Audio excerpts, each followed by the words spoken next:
Good evening and thanks for joining us tonight for 23 ABC News at 5. I'm Jessica Harrington. Tonight's top stories. Local health officials give an update on what they are doing to address the coronavirus, what they said today, and what the Senate did to address the spread of the virus. Plus, I'm very humbled to be in this role.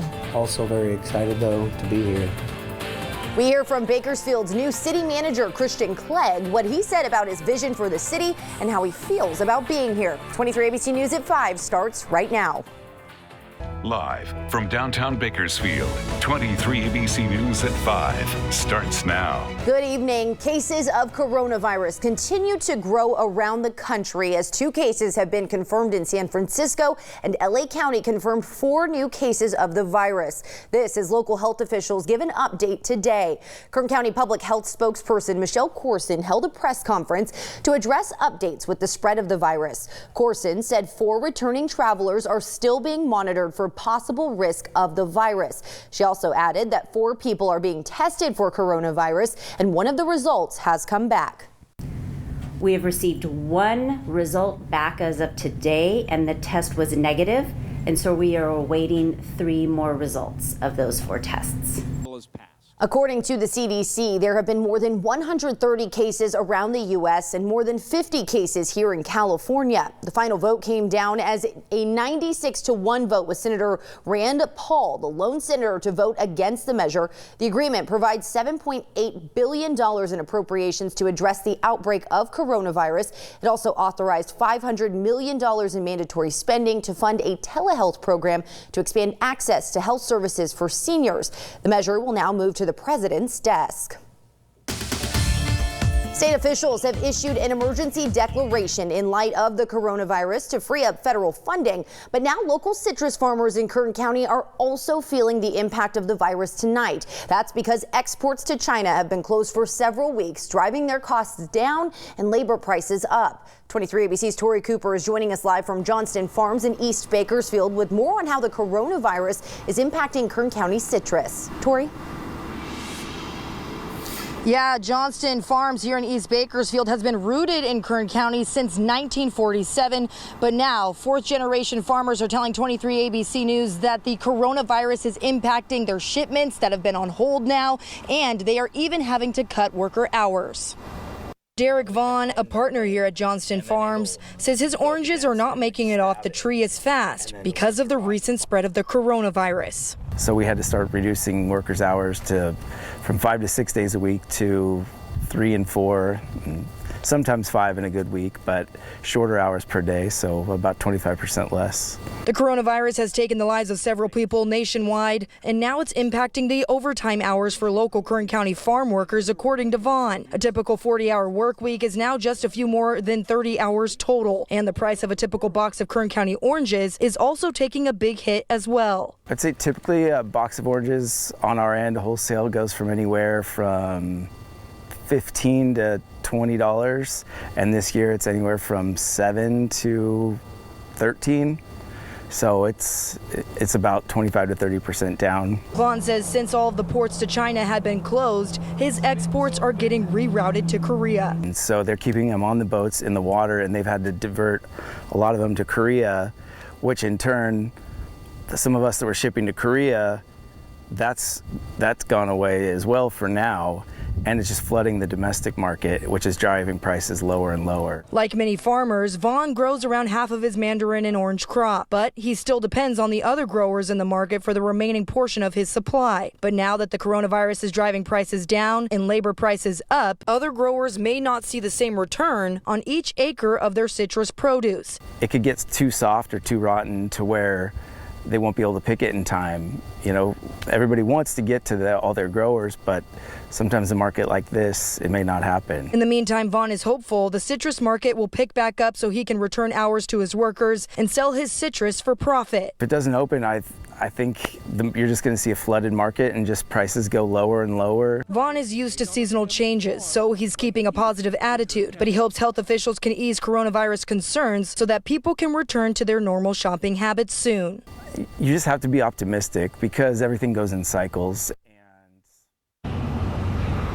Now, we also reached out to the Kern County Farm Bureau to see if any other crops here locally are seeing a similar impact from the coronavirus, but they did not get back to us, at least as of news time. However, we also posed the very same question to Vaughn, who says that tomato farmers and lettuce farmers have also expressed that they are seeing a slowdown. But for now, live in East Bakersfield, I'm Tori Cooper for 23 ABC News, connecting you. All right, Tori, thanks. Well, court documents obtained by 23 ABC revealing a member of McFarland City Hall admitted to having prior knowledge of allegations made against Arvin Police Chief Scott Kimball and hid that information from background investigators in the department. Kimball was charged with a misdemeanor for making false statements and submitting false information. He made a plea deal last Friday and will be on probation for 3 years and pay the city of McFarland more than $1,000. According to the documents, investigators with the Kern County District Attorney's Office went to McFarland City Hall last April to investigate allegations made against Kimball. The documents state the City Hall member told investigators he knew about the allegations and felt Kimball's actions were all, quote, rookie and green decisions, and he didn't want to ruin Kimball's career. The DA's office said Kimball on multiple occasions asked officers to assist him with housework while on duty, and they would use city vehicles. According to the DA, Kimball added unearned hours to an officer's payroll timesheets for work at Kimball's home in Ontario, California. Kimball is scheduled to resign from his position next Friday.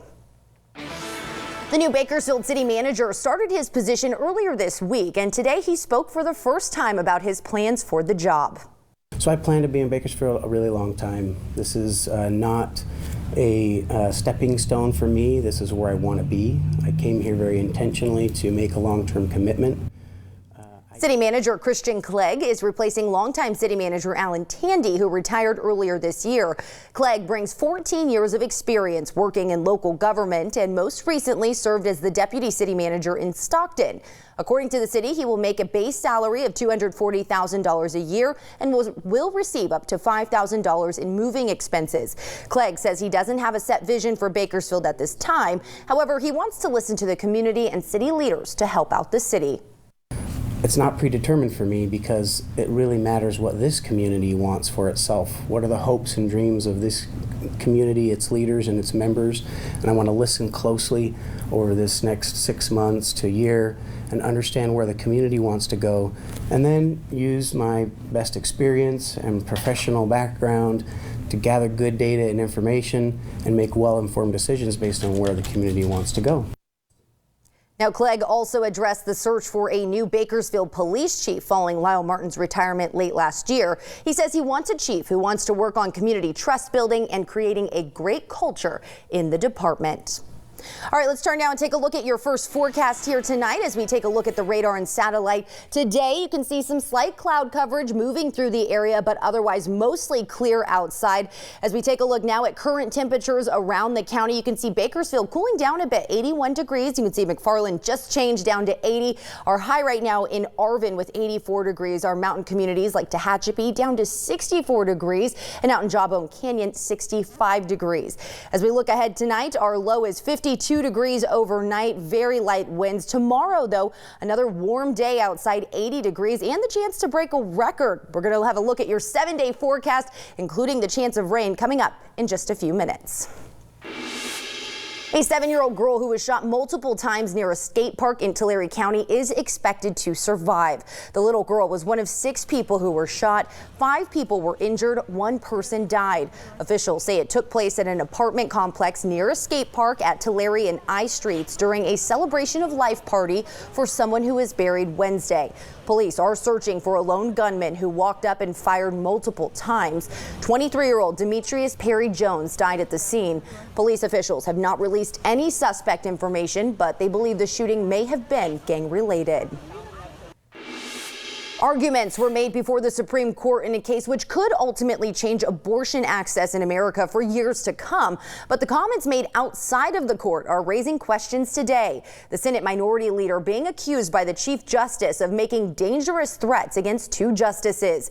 ABC's Serena Marshall has more from Washington. Inside the nation's top court, arguments on a case that could open the door to limiting access to abortions. Outside, an impassioned rally. But it's not the statements from the justices or protesters raising eyebrows today, but this one from the Senate Minority Leader, Chuck Schumer. I want to tell you, Gorsuch, I want to tell you, Kavanaugh, You have released the whirlwind, and you will pay the price. The comments before a crowd of several hundred abortion rights activists brought a rare rebuke from the Chief Justice, John Roberts, saying threatening statements of this sort from the highest level of government are not only inappropriate, they are dangerous. The minority leader of the United States Senate threatened 2 associate justices of the U.S. Supreme Court, period. Schumer responding, saying his words didn't come out how he intended. Of course, I didn't intend to suggest anything other than political and public opinion consequences for the Supreme Court, and it is a gross distortion to imply otherwise. President Trump reacting on Twitter, writing Schumer has brought great danger to the steps of the United States Supreme Court. But the president is no stranger to launching criticism at justices. Just last month, targeting the court's left-leaning justices Ruth Bader Ginsburg and Sonia Sotomayor, saying they should recuse themselves from cases related to him. A statement that received no response from Roberts. The last time we heard a rebuke from the Chief Justice was in response to the president, though, coming in November 2018 after President Trump claimed there was an Obama judge. Roberts responding that there are no Obama, Trump, Clinton, or Bush judges, that we should all be thankful for an independent judiciary. Serena Marshall, ABC News, Washington. Another Democratic presidential candidate dropping out of the race. Senator Elizabeth Warren has ended her presidential campaign. She is dropping out despite earlier assertions that she would stay in the race until the Democratic National Convention. It comes after Warren had a very poor showing on Super Tuesday. That disappointing performance was just the most recent loss in a downward trend. Warren came in 3rd in Iowa, 4th in New Hampshire and Nevada, and a distant 5th in South Carolina. She said today she needs some time to think about endorsing another candidate for president. I will not be running for president in 2020, but I guarantee I will stay in the fight for the hardworking folks across this country who've gotten the short end of the stick over and over. So thank you for being. She added that she is grateful for the support from her home state of Massachusetts and for people around the U.S. The 3rd annual Kern County Career Expo geared toward middle and high school students is happening right now. We want to take you live to the expo that's happening. You can already hear it there. Lots of people, hundreds of local employers at the Mechanics Bank Convention Center for the 3rd installment of the expo. This year, the expo is expecting more than 6,000 people to come through the doors and speak with local employers as well as take workshops. The Career Expo is free and it's going on until 7:30 this evening at Mechanics Bank Convention Center. Elementary and middle school students in the Bakersfield City School District will be putting their math skills to the test. More than 250 students will be participating in the 34th annual BCSD Math Bowl later this week. The theme for this year's competition is Get the High Score at Math Bowl 34. Students will compete in a variety of categories like the Thinker and the Superstar. The Math Bowl will take place tomorrow at Cato Middle School starting at 9:30 in the morning.